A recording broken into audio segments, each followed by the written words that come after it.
Nous célébrons aujourd'hui, bien-aimés de Dieu, la solennité du très saint sacrement du corps et du sang du Christ.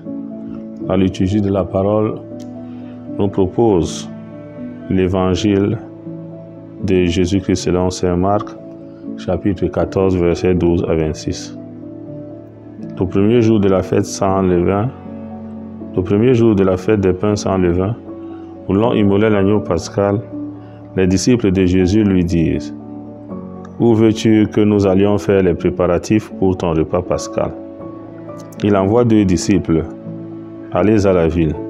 Vous y rencontrerez un homme portant une cruche d'eau. Suivez-les. Et là où il entrera, dites au propriétaire: le maître te fait dire, où est la salle où je pourrai manger la Pâque avec mes disciples? Il vous montrera à l'étage une grande pièce toute prête pour un repas. Faites-y pour nous les préparatifs. Les disciples partirent, allèrent en ville, tout se passa comme Jésus le leur avait dit, et ils préparèrent la Pâque. Pendant le repas, Jésus prit du pain, prononça la bénédiction, le rompit et le leur donna en disant: prenez, ceci est mon corps. Puis prenant une coupe et rendant grâce, il la leur donna et ils en burent tous. Et il leur dit: ceci est mon sang, le sang de l'alliance, répandu pour la multitude. Amen, je vous le dis. Je ne boirai plus du fruit de la vigne jusqu'à ce jour où je boirai un vin nouveau dans le royaume de Dieu. Après le chant d'action de grâce, ils partirent pour le mont des Oliviers. Acclamons la parole de Dieu. Louange à toi, Seigneur Jésus. En cette solennité, l'Évangile nous parle de ce temps et ce moment fondamental au cours duquel Jésus sait que son jour approche, où il sera arrêté par les grands prêtres, les scribes et les pharisiens. Ils vont le mettre à mort.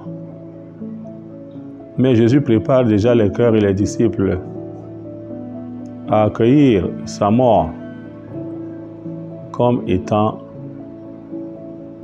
un don. La mort de Jésus, loin d'être une démission,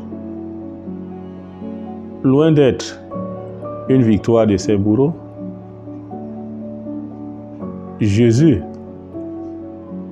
à travers ce qu'il accomplit, rassure les disciples pour qu'ils sachent qu'il est toujours avec eux.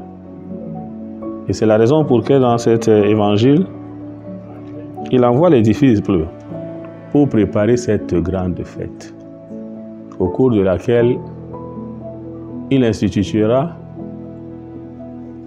le sacerdoce et l'Eucharistie. Jésus nous a laissé son corps et son sang.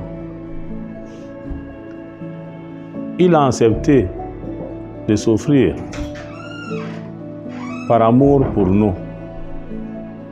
Et nous avons même une préface qui dit que Jésus, il est à lui seul l'autel, le prêtre et l'agneau immolé.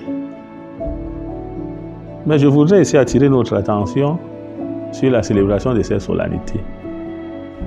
Quand nous allons à l'église, quand nous participons à la messe, sommes-nous conscients que Jésus est avec nous? Quand nous communions, sommes-nous conscients que c'est le corps et le sang du Christ que nous prenons? Est-ce que nous avons le temps de faire cette préparation spirituelle pour aller recevoir le corps et le sang du Christ?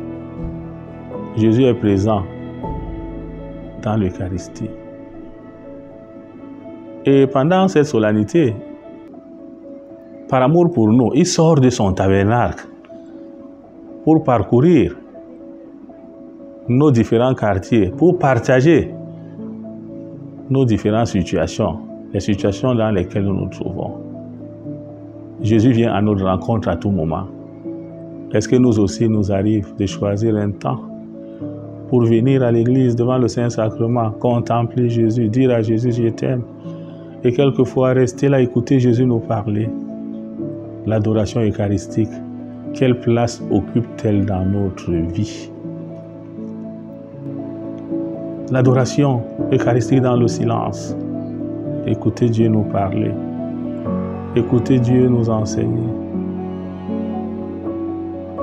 Voilà autant de questions. Aujourd'hui, le Seigneur vient à notre rencontre. N'ayons pas honte de l'accueillir.